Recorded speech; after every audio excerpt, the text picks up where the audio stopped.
Hello! In this module we are continuing with ethics, and we're going to start looking at our first ethical theory. If you remember in our previous module we talked about some sort of intuitive morality, basic moral ideas or claims that we tend to agree with, things like it's wrong to do gratuitous harm, it's good to help other people, in general lying is wrong, sort of ethical commonplaces.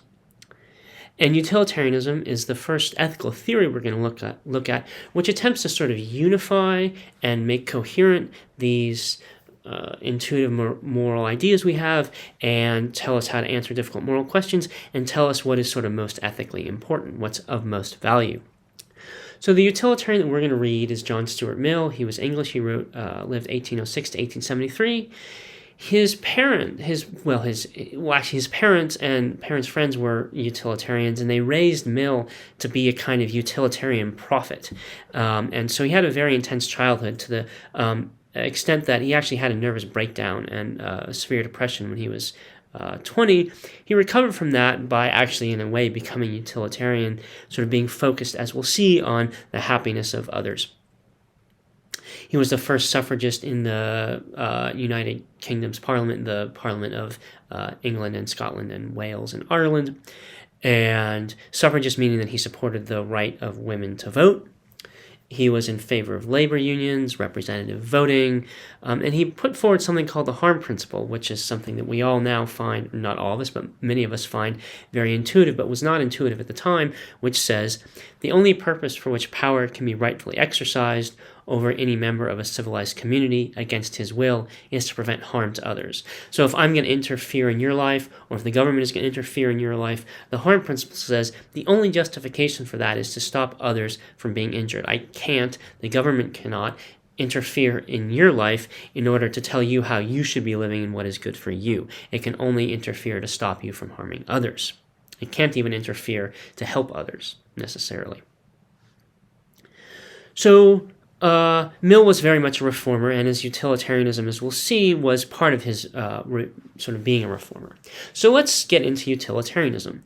So a certain slogan, this isn't from Mill, but it says, do all the good you can, by all the means you can, in all the ways you can, in all the places you can, at all the times you can, to all the people you can, as long as you ever can. So do the most good possible, where most is what we're measuring, and you're sort of going to have the best outcomes ever, and that's all you care about, and you care about that all the time. So a more sort of official statement from Mill is something like this. Happiness, and only happiness, is good in and of itself. Anything else that's good is good because it produces happiness. And so the right action is what? What is you ethically should do? It's an action that produces the best outcome, and that's going to be the best balance of overall happiness over overall suffering. So this obviously contrasts with egoism. With egoism, you promote your own interest. With utilitarianism, you promote everybody's interest. And in fact, you promote the interest of any sentient being, any being that is capable of feeling pain or pleasure, and so that would include animals. And it's absolutely impartial. So egoism says it's my happiness and my suffering that I should care about. Utilitarianism says everybody's, and it doesn't say anybody's happiness is more important than anybody else. So some feeling of happiness is just as important, just as valuable, whoever has it, and some feeling of suffering is just as important, whoever has it. It doesn't matter who has it, it matters that it's happiness or that it's suffering. Happiness is good, suffering is bad, doesn't matter who has it. So let's look at some sort of simple examples of how we would apply utilitarianism. So is it wrong to steal a wallet?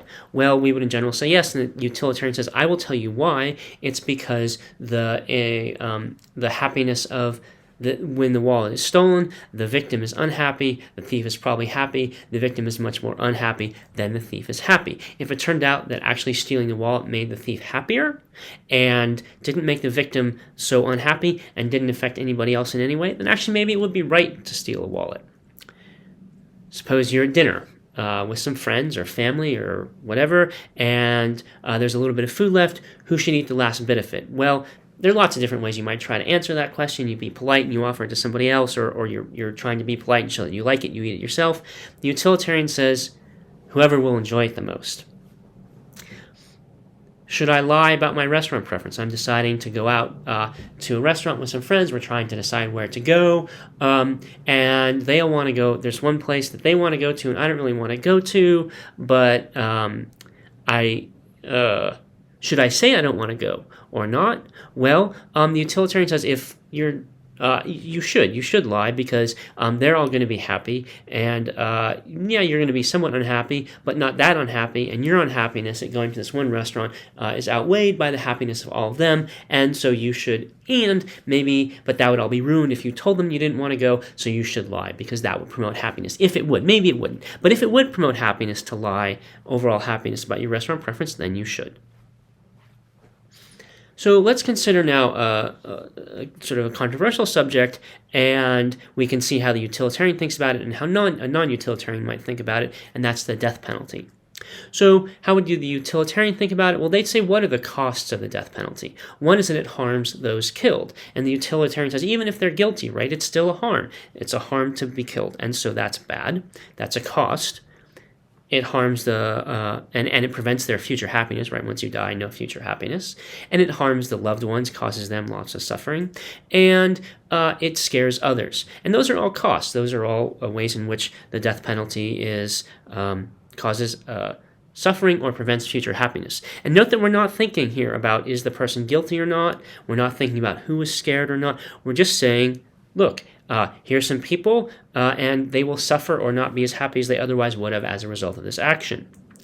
What are the possible benefits? Well, maybe the death penalty deters people. The death penalty scares people. It stops people from committing crimes, violent crimes they otherwise would have, and so there's a decrease in suffering because of all the violent crimes and the suffering that, and in particular the suffering those violent crimes would have caused. Well, the fear of the death penalty stops people from doing them, and so there's less suffering. And maybe it communicates the importance of human life overall, and that has good consequences. Now, these are all arguable, right, about what are the effects of the death penalty, but those are the kinds of things that the utilitarian would think about in thinking about whether or not the death penalty is a good idea. They would ask, what are the costs? Where is there suffering? What are the benefits? Where's their happiness? And that's all they would be concerned about, and they wouldn't be particularly concerned about whether or not, anything else. Whereas, so they just ask, do the benefits outweigh the costs? Forward-looking, thinking only about how much happiness and suffering there is if there is or isn't a death penalty.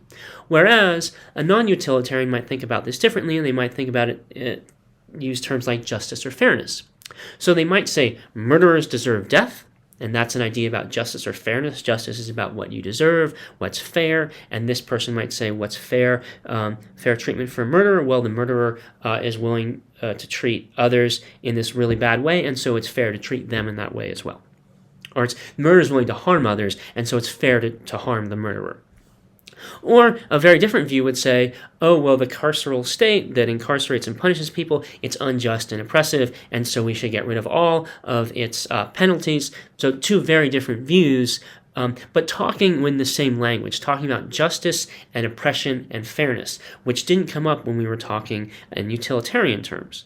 The utilitarian can talk about oppression, but it's not the basic way it's not a basic element of their vocabulary. So the effects of the policy when we talk about murderers deserve death or the carceral state is sort of fundamentally unjust and shouldn't exist, we're not necessarily looking so much about the effects of the policy as how did we get to the point where we're applying the policy. What happened? And we do justice first, we worry about the effects later. This is all if we're not utilitarian. So the contrast is that utilitarian says the way we should think about what's right or wrong, or what laws we should have, is we think about the benefits now and in the future.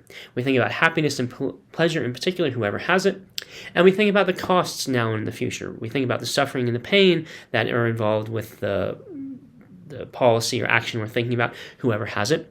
And what should we do? We should do whatever will maximize the cost-benefit balance, whatever best helps improve the overall balance of happiness against suffering. The non-utilitarian might say, well, maybe that's important, but we also need to look back. We need to think about how we got here and figure out what's fair, what do people deserve, for example. And that's the kind of thing that utilitarian would not in the first place think about.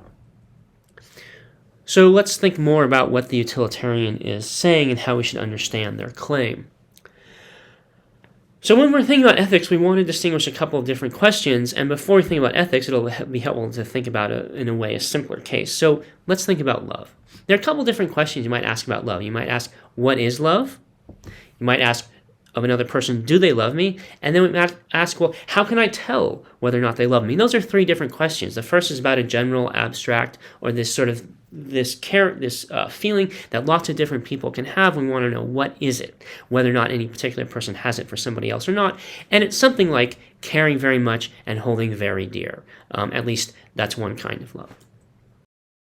The second question is, do they love me? And that's a sort of, that general care for me that any two people might have for each other, does that particular person have it for me, or don't they? Right? And how would I tell that they love me or not? Well, that's, I would ask, how do they behave? Think, what's the evidence? So what do they say to me? What do they not say to me? What do they do for me or do to me? What do they not? How do they treat other people? And all that evidence about how they act and behave, including what they say, would be my evidence for knowing whether or not they love me or not. So those are three different questions. And ethics is principally about that first kind of question. What is goodness? What is rightness? And then apply it in particular cases to, well, is this action right or is that action right? Is this good or is that bad? And in that way, it can help us to answer, to figure out what is right or what is wrong. But in the first place, it's not just a method about finding out. It's telling us what goodness is and what rightness is. And then we can use that to tell what is good or right. So it's focused on these first kind of questions, the is questions, and only secondarily is it about, how do I tell what is good and right? It's important that it can be used for that second kind of question, but it's in the first, we want to recognize so we can use it.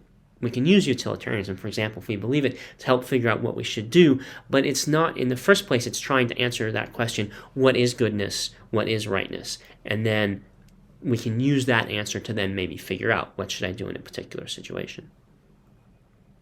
As part of that answer, utilitarianism tells us what's good, happiness, what's bad, suffering, but we need to understand how that's meant, because we can talk about good in different kinds of ways. We can talk about things that are instrumentally good and things that are intrinsically good. So happiness is something that would be intrinsically good, whereas going to the dentist would be something that's instrumentally good. The happiness, that's good, or socializing and exercising are probably both intrinsically and instrumentally good. So what are we getting at here? Intrinsically good means that it, in and of itself, is good. So happiness maybe is in and of itself good.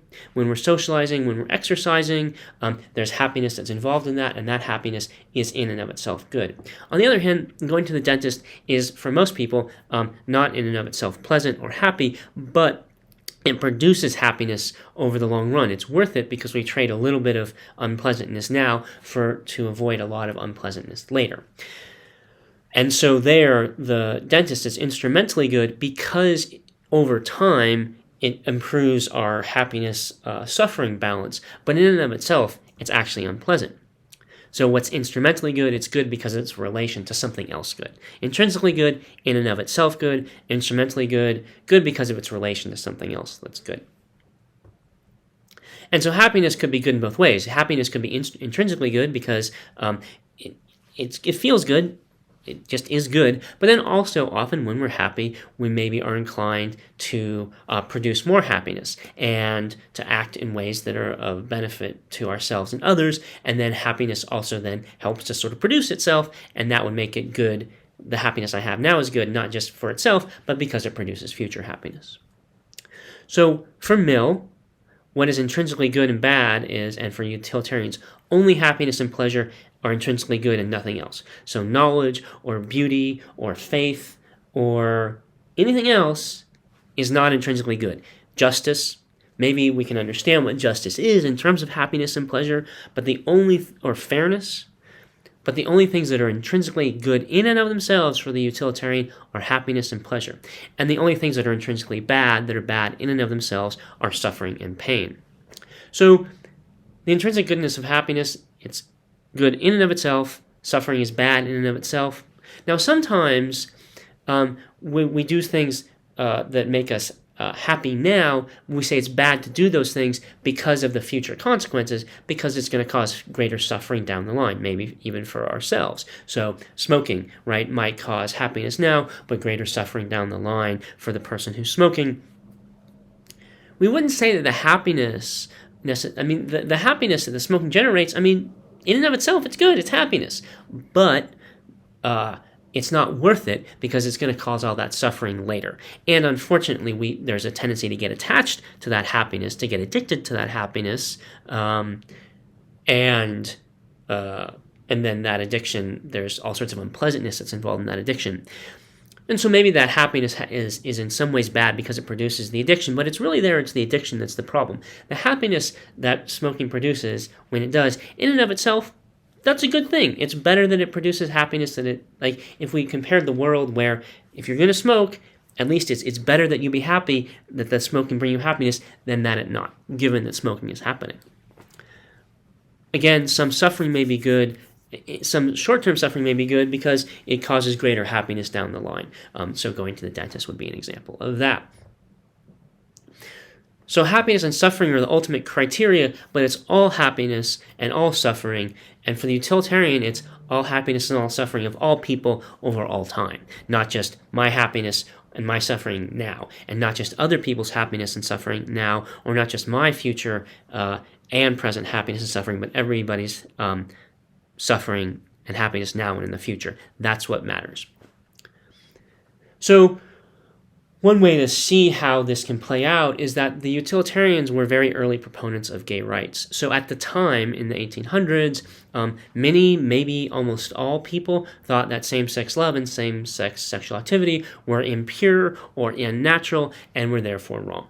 And the utilitarian asks of them, what do you mean by impure or natural such that it's bad or wrong? And the utilitarian thinks, look, if same-sex love and same-sex sexual activity make people happy, they're good. And if they don't, then they're not good. And they say, and by the way, they do make people happy, and so they are good. And of course, they would apply the same criteria to different sex love and different sex sexual activity. If it makes people happy, it's good, and if it doesn't, it's not. And when we're thinking about happiness, we want to remember that the happiness they're thinking about is not just the happiness of the moment, but the happiness over time. So if some sexual activity makes someone happy in the moment, but then it's going to cause a lot of suffering down the road, then the utilitarian says, bad idea, don't do it. But all we're thinking about is happiness and pleasure. And so if we have these concepts like impure or unnatural, the utilitarian says, What are you talking about? I don't understand. You need to tell me. I understand that happiness is good and pleasure is bad. That makes sense. Suffering is bad. I said that wrong. Happiness and pleasure are good. Suffering and pain are bad. If you're going to talk about other things that are supposedly morally important, then you better be really clear about it. And that was their early made them early proponents of gay rights. And you can see how this idea would expand. So what they care about, the balance of overall happiness over overall suffering. There's all the situation in a situation. There's your happiness, my happiness, your dog's happiness, every sentient being's happiness, the happiness of every being that can feel happiness, and including pleasure. And then there's all the suffering in the situation. There's your suffering, my suffering, your dog's suffering, the suffering of every sentient being. So we add that all up. All of that happiness and all of that suffering, and the balance is all of the happiness less all of the suffering, the benefits of all of the happiness minus the costs of all of the unhappiness of you and your dog and every sentient being's happiness minus all of that suffering. And the utilitarian says the situation with the best balance, that's the best possible outcome. And what should we do? The right thing is whatever promotes that. And that's what the utilitarian says. So is that true? Is the utilitarian right that the right action is the one that produces the best possible situation? There are different ways you might worry about that. You might think, well, do I have an obligation to always look out for everybody, on the one hand, and is happiness and suffering all that matter, or do things like justice and fairness and other things matter as well? So should I care about everybody, and should I care only about their happiness and their suffering? Those are two questions we might have for the utilitarian, and we'll see how Mill, well, we haven't given an argument for the utilitarian view. I've just said what it says and talked a little bit about how it works, how we apply it, but is it true? We might have those questions, and Mill we haven't seen any argument for it yet, so we're going to get into those issues. Why might you think it's true in the next videos?